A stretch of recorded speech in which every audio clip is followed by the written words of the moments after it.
আসসালামু আলাইকুম গাইস, সবাই কেমন আছেন? আমার এই ফ্রেন্ড সে মায়াবতী নামে ভিডিও করে। আজকে আমি তার কাছে আসলাম যে সে কেন মায়াবতী নামে ভিডিও করে। আজকে আমরা তার কাছেই শুনবো সে কেন মায়াবতী নামে ভিডিও করে। হ্যালো গাইস, আমার পক্ষ থেকে সবাই সালাম নেবেন। আসসালামু আলাইকুম।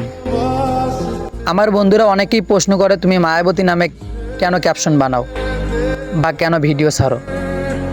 তাহলে আপনাদের উদ্দেশ্যে একটা কথা বলি। আমার মায়াবতী নামে ক্যাপশন বানানোর উদ্দেশ্যটাই হইল, আমি একজনকে অসম্ভব ভালোবাসতাম, তাকে আমি মায়াবতী বলে ডাকতাম, কিন্তু সে আমাকে ছেড়ে চলে গেছে। ওই জন্য তার শূন্যতা আমাকে এখনও কাঁদায়।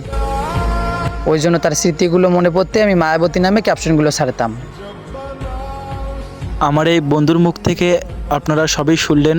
সবাই ভালো থাকবেন, সুস্থ থাকবেন, বেশি বেশি করে কপি লিঙ্ক ফলো দিয়ে পাশে থাকবেন। আল্লাহ হাফেজ।